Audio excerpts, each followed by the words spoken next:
ETF index mutual funds నేర్చుకుని stock మార్కెట్లో రాణించాలనుకుంటున్నారా? వెంటనే ఈ నెంబర్కి కాల్ చేయండి.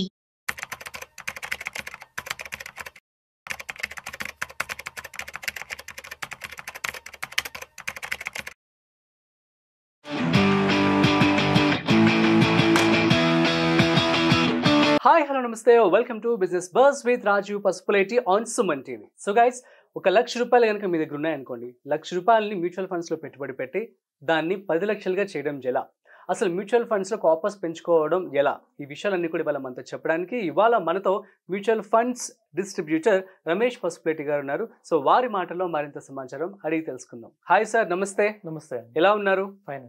Yeah, so fine sir. ఇప్పుడు మనం చూసినట్లయితే ₹1,00,000 పెట్టుబడితో మ్యూచువల్ ఫండ్స్లో కార్పస్ని ఎలా పెంచుకోవాలి? డెఫినెట్గా ఎవరైతే సపోజ్ మన దగ్గర ₹1,00,000 ఉన్నాయి, చిల్డ్రన్ పుట్టారు, సో ఇమీడియట్గా వాళ్ళకి 20 years తర్వాత మనకు అమౌంట్ కావాలి. అవును. సో ఇప్పుడు ఒక 1 lakh ఉంది.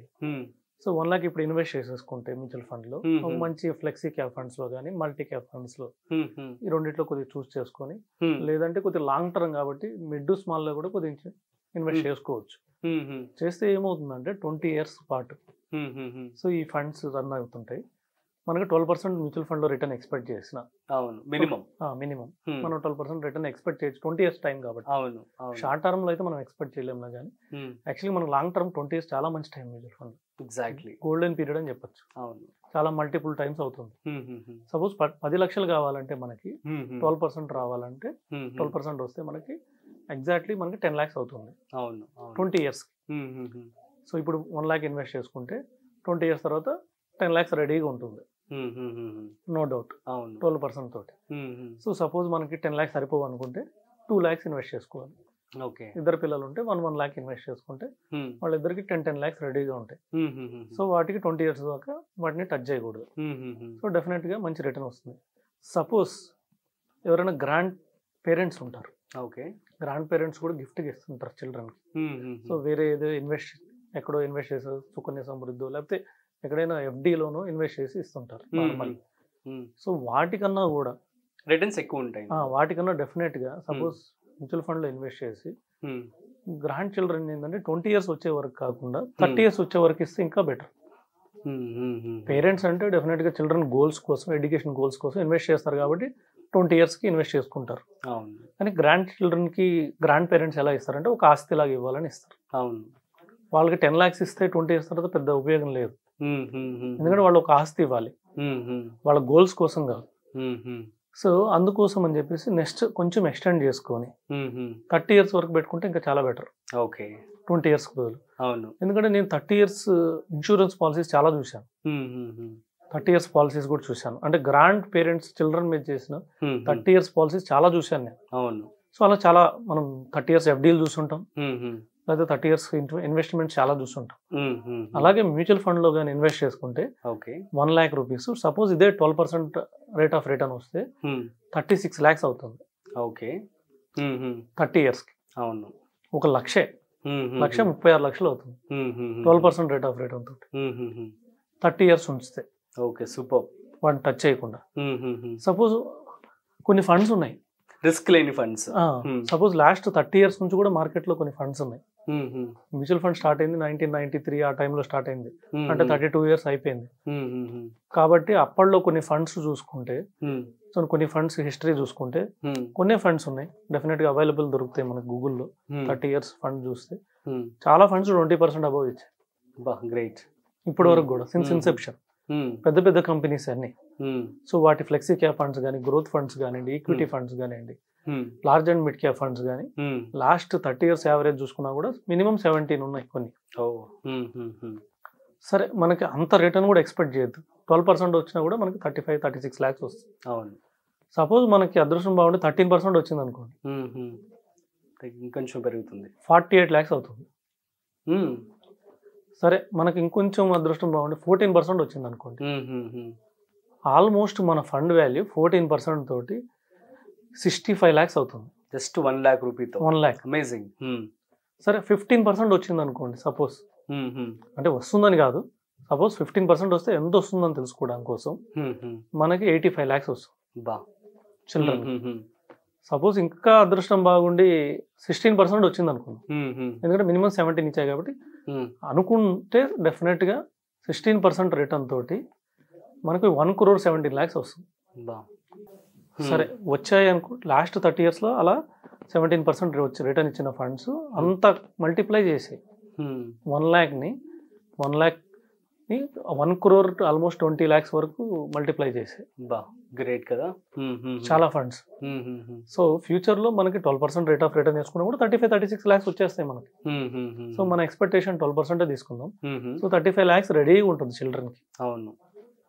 సో అందుకని వాళ్ళకి ఒక గిఫ్ట్గా ఒక పెద్ద అమౌంట్ ఇవ్వాలి. అవును. ఫ్యూచర్లో ఏమవుతుందంటే ఇన్ఫ్లేషన్ కూడా తగ్గిపోతుంది. అవునా, పెరగదంటారా? పెరగదు. ఇప్పుడు 30 ఏళ్ల క్రితం చూద్దాం. 30 ఏళ్ల క్రితం మన ఇండియన్ ఇన్ఫ్లేషన్ 10%, 10 to 12% ఉంది. ఆ రోజుల్లో ఎఫ్డి రేట్లు కూడా 12% ఉంది. అవును. ఎందుకంటే ఎఫ్డి రేట్స్ ఏంటంటే ఇన్ఫ్లేషన్ కన్నా 1% ఎక్కువ ఉంటాయి, 1% ఆర్ 0.5%. ఎందుకంటే ఇన్ఫ్లేషన్ బేస్ చేసుకుని రెపో రేట్ ఉంటుంది, రెపో రేట్ని బేస్ చేసుకుని బ్యాంక్ ఎఫ్డి రేట్ ఉంటుంది. అవును. సో ఆ విధంగా 30 years బ్యాక్ ఎగ్జాక్ట్లీ ఇన్ఫ్లేషన్ చూస్తే 10-12% ఇన్ఫ్లేషన్ ఉండింది, ఎఫ్డీలు కూడా 12% ఉంది. అందుకని అప్పుడు ఎఫ్డీలో ఇన్వెస్ట్ చేసేవాళ్ళు, ఎందుకంటే 12% వచ్చేది ఎఫ్డి. అవును. కానీ గ్రాడ్యువల్ గా డిక్రీజ్ అవుతా ఇప్పుడు ఎంతకు వచ్చిందంటే 6కి వచ్చేసింది. ఎందుకు 6కి వచ్చిందంటే ఇన్ఫ్లేషన్ తగ్గిపోయింది. సో లాస్ట్ క్వార్టర్ మన ఇండియన్ ఇన్ఫ్లేషన్ చూస్తే ఓన్లీ 3.25%. అవును, ఓన్లీ 3.25%. ఇప్పుడు ఏం చేస్తుంది, రెపో రేట్ తగ్గుతా వచ్చింది. లాస్ట్ 2 times తగ్గింది, తగ్గించారు, మళ్ళీ ఇప్పుడు తగ్గించబోతున్నారు. లాస్ట్ 2 times తగ్గింది, ఇప్పుడు తగ్గిస్తున్నారు. నెక్స్ట్ 2 months తర్వాత కూడా ఇంకొక ఆర్బీఐ రివ్యూలో ఇంకొక కట్ కూడా ఎక్స్పెక్టెడ్. అవునా, ఓకే.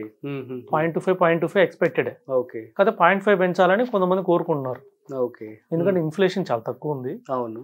ఇన్ఫ్లేషన్ తక్కువ ఉన్నప్పుడు డెఫినెట్ గా ఇది రెపో రేట్ తగ్గిస్తే బ్యాంక్ లోన్లు తక్కువకి వస్తాయి. తక్కువ వచ్చినప్పుడు డెఫినెట్ గా కంపెనీస్ కొద్దిగా డెట్ తీసుకుంటాయి, తీసుకొని ఇన్వెస్ట్ చేస్తాయి. కెపెక్స్ పెరుగుతున్నప్పుడు ఏమవుతుందంటే కొద్దిగా ఎంప్లాయ్మెంట్ కూడా పెరుగుతుంది. అవును. క్యాపిటల్ ఇన్వెస్ట్ చేసినప్పుడు so return on capital invested అంటే ఏదైతే ఎంప్లాయ్మెంట్ ఉందో డెఫినెట్గా అవి కూడా పెరుగుతాయి. సో మన ఇండియాలో జనాభాకి అందరికీ ఎంప్లాయ్మెంట్ రావాలంటే ఇదే process. Okay, simple process. So మన ఇండియన్ ఇన్ఫ్లేషన్ ప్రకారం 3.25 అట్లా వచ్చినప్పుడు డెఫినెట్గా ఏమవుతుందంటే ఈ ఇంట్రెస్ట్ రేట్స్ తగ్గుతాయి, కంపెనీస్ గ్రోత్ పెరుగుతాయి. అవును. అవును. కంపెనీస్ గ్రోత్ పెరిగినప్పుడు రిటర్న్స్ కూడా పెరిగే అవకాశం ఉంది. అవును. సో అందుకని ఇంకొక మనీ వాల్యూ కూడా తగ్గదు. ఇన్ఫ్లేషన్ తగ్గినప్పుడు మనీ వాల్యూ తగ్గదు. ఓకే. సపోజ్ 10% ఇన్ఫ్లేషన్ అనుకోండి, ఇవాళ ఒక ప్రోడక్ట్ సపోజ్ 1 lakh ఉంది అనుకోండి, okay, next year 1,10,000 same product అవుతుంది. అవును. కానీ ఇప్పుడు ఇన్ఫ్లేషన్ ఎంత ఉంది, 3.25 లేదంటే 5 ఉంది అనుకుందాం, నెక్స్ట్ ఇయర్ ఎంత అవుతుంది, 1,05,000 అవుతుంది. కానీ మన రేట్ ఆఫ్ మనం ఎక్స్పెక్టెడ్ రేట్ ఆఫ్ రిటర్న్ 12% ఉంది కాబట్టి మన మనీ ఇంకా గ్రో అవుతుంది. ఓకే. అంటే లాస్ట్ 30 years బ్యాక్ 1 lakh అంటే చాలా ఎక్కువ. అవును. కానీ ఇప్పుడు లాస్ట్ 12 years ఇన్ఫ్లేషన్ ఎక్కువ ఉండడం వల్ల లాస్ట్ 30 years ఇప్పుడు బాగా తగ్గిపోయింది, చూడలేకపోయాం. కానీ ఫ్యూచర్ లో ఇన్ఫ్లేషన్ కొద్ది తక్కువ ఉంటుంది. ఇట్స్ గుడ్ సైన్ అని చెప్పుకోవచ్చు అందరికి. ఇప్పుడు యూకే, యుఎస్ లాంటి కంట్రీస్ లో ఇన్ఫ్లేషన్ ఎప్పుడూ తగ్గిపోయింది. అవును. అందుకని వాటి మనీ వాల్యూ పెద్ద పడవు, ఓకే, కంట్రోల్లో ఉంటాయి. అదేలేండి. ఇప్పుడు ఏమైందంటే మన ఇండియన్ ఇన్ఫ్లేషన్ తగ్గింది, వాళ్ళ ఇన్ఫ్లేషన్ పెరుగుతుంది. అవునా. యుఎస్ లో ఇన్ఫ్లేషన్ ఆల్ టైమ్ హైక్ వచ్చింది, యూకేలో ఇన్ఫ్లేషన్ ఆల్ టైమ్ హైక్ వచ్చింది. మనం గ్రోత్ స్టోరీలో ఉన్నాం కాబట్టి డెఫినెట్ గా ఫ్యూచర్ లో మనీకి మంచి వాల్యూ ఉంటుంది. అంటే 30 years తర్వాత 1 crore వచ్చినా దానికి వాల్యూ ఉంటుంది. సో అందుకని ఈ విధంగా 30 years స్ట్రాటజీ పెట్టుకుని ఇన్వెస్ట్ చేస్తే మంచి ఫ్యూచర్ లో చాలా పెద్ద అమౌంట్ తీసుకోవచ్చు. సూపర్ అండి. అండ్ ఏమైనా small cap and mid cap funds suggest చేస్తారా? డెఫినెట్ గా అంటే టు ఇన్వెస్ట్ మనం ఎంఫీ రూల్స్ ప్రకారం నేమ్స్ చెప్పకూడదు, కానీ డెఫినెట్ గా మనం గూగుల్ చేసిన టాప్ 5 స్కీమ్స్ తీసుకొని వాటిలో కూడా మనకి లాస్ట్ ట్రాక్ రికార్డ్ ఉన్నది తీసుకుంటే better. 5 years 10 years track record. అలాగే సో కన్సిస్టెన్సీ లాస్ట్ 10 years గా కన్సిస్టెన్సీగా ఏ ఫండ్ ఉంది వాటిలో కొంచెం ఎవరైనా చెక్ చేసుకోగలిగితే షేర్స్ ఏమున్నాయి పోర్ట్ఫోలియోలో, షేర్స్ ఏమున్నాయి. కొంతమంది స్మాల్ క్యాప్ పేరు పెడతారు కానీ షేర్స్ వచ్చేసి మొత్తం లార్జ్ క్యాప్ లో ఉంటాయి. ఓకే. లార్జ్ అండ్ మిడ్ లో ఎక్కువ ఉంటాయి. వాటిలో స్మాల్ క్యాప్ వచ్చినంత రిటర్న్ రాదు. ఓకే. సో స్మాల్ క్యాప్ లో కొద్దిగా స్మాల్ క్యాప్ షేర్స్ ఎక్కువ ఉంటాయి, వాటికి ఎక్కువ లాంగ్ టర్మ్ లో ఎక్కువ రిటర్న్ వచ్చే అవకాశం ఉంది. అవును. సో ఎందుకంటే షార్ట్ టర్మ్ లో వాలటాలిటీ ఎక్కువ ఉంటుంది కానీ లాంగ్ టర్మ్ లో స్మాల్ క్యాప్స్ ఎక్కువ రిటర్న్ ఇస్తాయి. ట్రూ. ఈ విధంగా ఫండ్స్ సెలెక్ట్ చేసుకుని లాంగ్ టర్మ్ కి ఇన్వెస్ట్ చేయొచ్చు. అంటే స్మాలే మీరు సజెస్ట్ చేస్తారు, మిడ్ లాంగ్ టర్మ్ అయితే small and mid both. Okay fine then. మనం ఇలా ఫైండ్ అవుట్ చేయలేకపోతే multi cap or flexi cap. Okay fine then, best. Super sir, thank you so much. So guys అర్థమైంది కదా. సో కేవలం ₹1,00,000తో మీరు ఈ విధంగా డబ్బుల్ని పెంచుకోవచ్చు, కోట్ల రూపాయల వరకు మీరు చేసుకోవచ్చు అనమాట. సో మీ అందరికి అర్థమైందని చెప్పి అనుకుంటున్నాను. సో ఏమైనా డౌట్స్ ఉంటే కామెంట్ చేయండి, మేము మీకు రిప్లై ఇస్తాము. అట్ ది సేమ్ టైం మరొక స్పెషల్ కాంటెంట్తో మళ్ళీ కలుద్దాం. అంతవరకు చూస్తూనే ఉండండి Suman TV. This is Rajiv signing of.